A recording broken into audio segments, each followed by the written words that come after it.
Minhas amigas e meus amigos, é dia de comemorarmos a independência do Brasil. E é também um bom momento para celebrarmos a democracia. Nenhum país é de fato independente sem o exercício pleno da democracia. A democracia é mais do que votar no dia da eleição. É lutar pela conquista de direitos. O direito de fazer 3 refeições por dia, morar com dignidade, ter um bom emprego, salário justo, segurança para cuidar da família e conquistar um futuro melhor para nossos filhos. Democracia não é um pacto de silêncio, é o debate entre as opiniões divergentes que compõem a sociedade. Democracia é o diálogo, é a convivência civilizada entre opostos. É o respeito à vontade do povo expressa livremente nas urnas. Não é o direito de mentir, espalhar o ódio e atentar contra a vontade do povo. Em momentos decisivos da história, a defesa da democracia é capaz de unir adversários de longa data. Foi assim na construção da aliança para garantir a governabilidade do país após as eleições de 2022. Foi assim no 8 de janeiro de 2023, quando democratas de quase todos os partidos se uniram para derrotar a tentativa de golpe. Daquele dia em diante, deixamos bem claro ao mundo que o Brasil é um país onde a paz e a liberdade imperam, mas não é um território sem lei e sem ordem. Minhas amigas e meus amigos, a vitória da democracia permitiu que trouxéssemos de volta as políticas de inclusão social que retiraram milhões de pessoas da pobreza. Permitiu que tivéssemos de novo uma política externa ativa e altiva, à altura da grandeza do Brasil. Que a saúde e a educação voltassem a ser prioridade, que a ciência derrotasse o negacionismo e que o combate a todas as formas de desigualdade voltasse à ordem do dia. Permitiu a convivência harmoniosa entre executivo, legislativo e judiciário.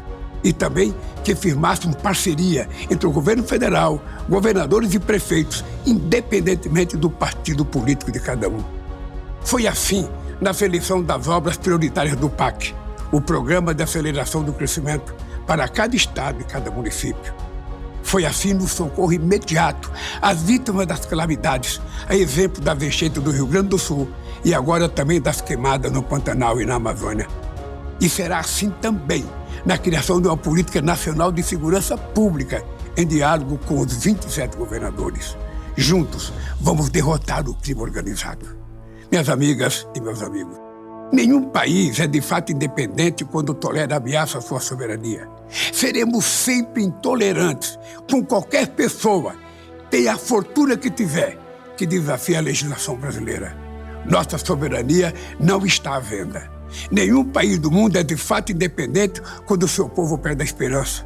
Por isso, comemoramos a volta da capacidade de sonhar da nossa juventude, graças à geração de oportunidades para todos e todas. Por isso, comemoramos a retirada de 24.500.000 pessoas do pesadelo da fome.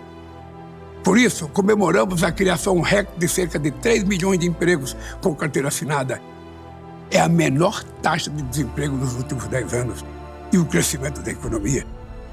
Por isso, comemoramos o aumento do poder de compra e a melhoria da qualidade de vida da nossa população.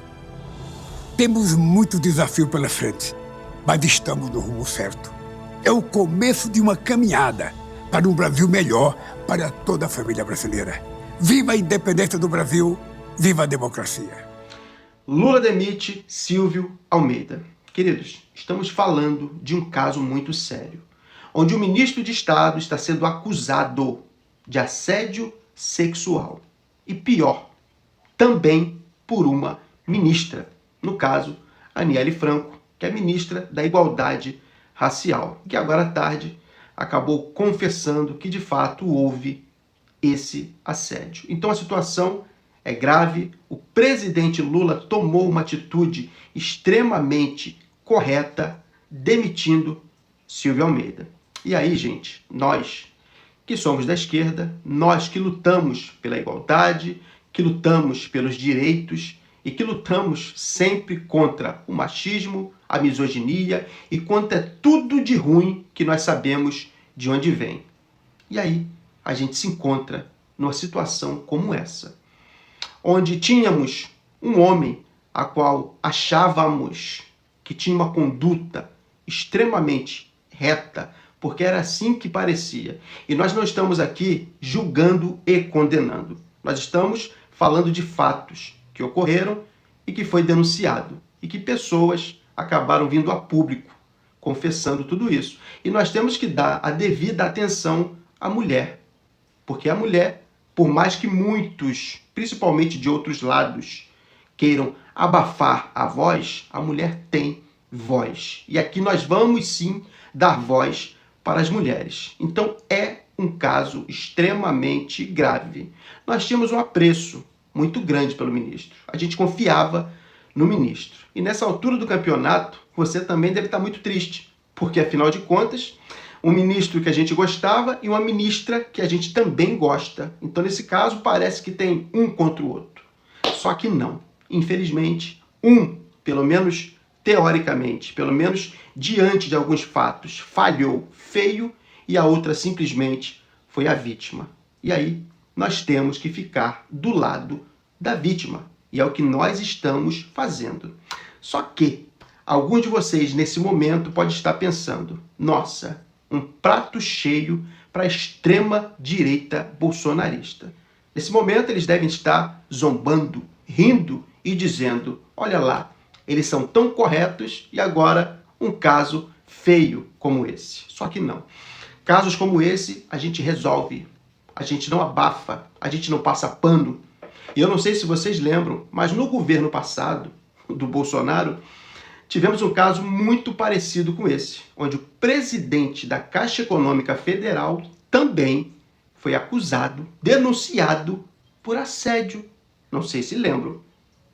Pedro Guimarães estava na presidência da Caixa quando ele foi denunciado por funcionários.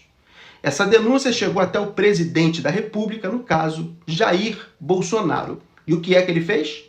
Nada. Muito pelo contrário. Mais à frente, ele simplesmente fez live com este presidente que foi acusado de assédio sexual. Então, era dessa forma que o governo passado lidava com fatos como esse. Principalmente um fato grave, porque isso é grave. Ele passava pano. Então, se porventura alguém for falar contigo em relação a isso, você que está assistindo, você simplesmente relembra eles do caso do presidente da Caixa Econômica Federal, que foi acusado de assédio sexual e o presidente Bolsonaro não fez nada. Lembre disso tudo, tá? Só que quando nós passamos para o lado de cá, a primeira coisa, quando chegou ao conhecimento do presidente Lula, o que é que ele fez? Ele já tratou de mandar os seus ministros conversarem com a vítima. E logo após, com o próprio acusado. Conversando com os dois, ele toma uma decisão. E a decisão é demitir o ministro Silvio Almeida. Uma decisão completamente correta e é por isso que nós estamos aqui. Para parabenizar o presidente Lula por sua conduta sempre reta. E disse que no governo dele não pode, não vai poder, não vai suportar assédios, nem moral, nem sexual e qualquer tipo de crime. O governo Lula age dessa forma. Então, gente, estamos diante de um caso extremamente grave, triste, porque a gente gostava do ministro, mas que infelizmente não podemos passar pano, não podemos passar a mão na cabeça e dizer que nada aconteceu. Afinal de contas, gente, nós temos que pensar, sabe em quem? Nas vítimas. E não foi uma só, não. Não foi uma, foram várias. Inclusive, hoje à tarde, uma das vítimas gravou um vídeo, uma professora gravou um vídeo dizendo que de fato aconteceu os assédios e que ela acredita que não foi uma nem duas, mas foram várias. Inclusive, a ONG MeToo, que simplesmente recebeu todas essas denúncias, disse que não foi uma e nem duas. Então estamos falando de mulheres que foram assediadas, estamos falando de mulheres que muito provavelmente são mães, são irmãs, são filhas, e é isso que eu quero que vocês entendam. Quando vocês ouvem um caso como esse, você tem que imaginar que uma delas pode ser da sua família. Então, gente, no nosso governo aqui não existe esse tipo de comportamento. Nós da esquerda, quando encontramos um fato errado, não importa de onde ele vem, se é da esquerda, se é da direita, se é do centro, a gente repudia veemente. E não seria diferente com o ministro Silvio Almeida. É claro que vai ser dada a oportunidade a ele de se defender, obviamente. Ele vai apresentar as suas provas e tentar, de alguma forma, convencer a justiça que todas essas mulheres estão erradas. E aí, gente, se ele convencer, obviamente que nós viremos aqui outra vez para poder falar, para poder dizer que nós estávamos errados. Só que enquanto isso não acontece, nós vamos estar do lado das mulheres, que neste momento era a parte mais fraca, tá? Não pelo fato de ser mulher, tá, gente? Mas pelo fato dele ser ministro e elas, pela teoria, está abaixo dele. Então estamos do lado das mulheres. Não importa o que vai acontecer. Então, gente, o que nós temos que fazer agora é entender que quem precisa do nosso apoio, do nosso carinho, da nossa força, são essas mulheres que sofreram de alguma forma na mão daqueles que estavam acima delas. Então é dessa forma que a gente vai agir. Esperamos que a justiça de fato seja feita e que seja apurado todas essas denúncias. Bom, gente, vamos falar de coisa boa. A multa que o candidato ex-coach Pablo Marçal vai tomar se não publicar corretamente o vídeo de direito de resposta do Guilherme Boulos. Isso é uma coisa boa, tá, gente? Falamos de coisa ruim, porque foi um fato ruim o que aconteceu, tá? Com o ministro, com a ministra, tudo isso foi algo ruim.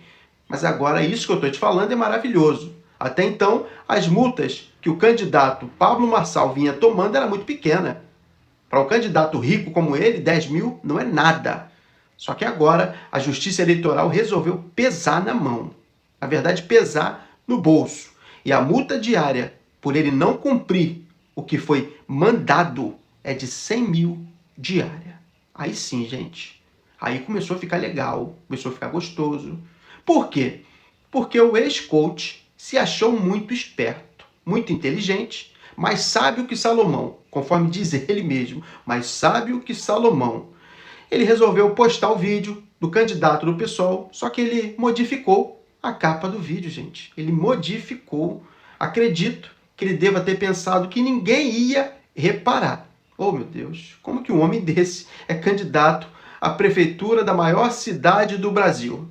Só que perceberam, né? O próprio candidato Boulos percebeu que o vídeo dele não estava natural, não estava real. Estava um vídeo falso, fake, assim como alguns vídeos propagados por aí. E ele resolveu reclamar. E nessa reclamação a Justiça Eleitoral entrou com força e agora prometeu a ele que se ele adulterar de novo o vídeo do candidato Boulos, a multa vai ser de 100 mil diárias. E tudo isso, gente, por quê? Porque o candidato Pablo Marçal, desde que ele começou a campanha dele, ele só ataca. Ele só ataca e ataca todo mundo. Se ele vai para uma entrevista, ele ataca o entrevistador.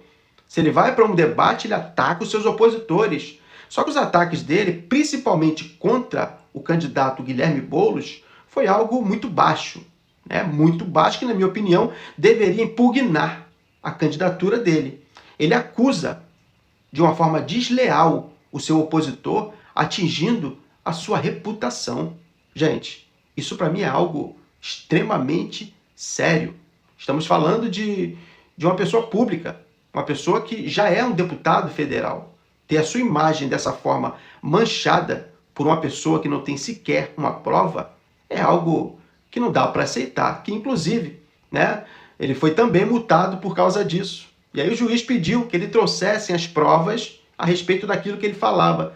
Só que ele não tinha prova, gente. E a defesa dele não levou provas para poder justificar as denúncias que ele fez contra o candidato Guilherme Boulos. E, inclusive, o próprio juiz utilizou uma matéria de jornal onde dizia que o candidato Pablo Marçal utilizou o homônimo do candidato Guilherme Boulos para o atacar. Gente, nada disso justifica uma vitória nas urnas. Nada disso. Um candidato, para ganhar uma eleição, pelo menos na minha opinião, ele tem que ter projeto, ele tem que ter postura, ele tem que ter educação, ele tem que respeitar o próximo. E isso tudo que a gente está vendo aí é uma total falta de respeito, que, na minha opinião, não deveria existir num cargo público como é o deles. Tenta imaginar, você pedir para entrar na sala de um prefeito, para conversar, para poder expor algum tipo de problema que você tem na sua região, e esse prefeito destratar completamente e todos aqueles que ali estão. Tenta imaginar você encontrar um prefeito desse na rua e você for cobrar alguma coisa dele, esse prefeito te destratar. Tenta imaginar como não vai ser. Então, gente, é hora da gente pensar, é hora da gente cobrar a realidade dos fatos. Você não deve votar no mais famoso, você não deve votar no que tem mais seguidores, você deve votar no que está mais preparado, você deve votar no que apresenta mais proposta. É assim que você deve votar. Só que, infelizmente, a gente está diante de casos onde pessoas votam naquele que falam palavras bonitas. Só que eu vou te confessar um negócio aqui agora. Não sei se você vai acreditar em mim, mas falar até papagaio fala, tá, gente? Então a gente não pode acreditar em tudo que falam, em tudo que prometem. Não é dessa forma. Você precisa entender que é a sua vida que está em jogo durante 4 anos. E quando a gente fala vida em jogo, gente, eu estou falando que a política ela está inserida em toda a sua área, que a política está envolvida em todas as áreas da sua vida. A segurança está na política. A educação está na política. Tudo que você imaginar está na política.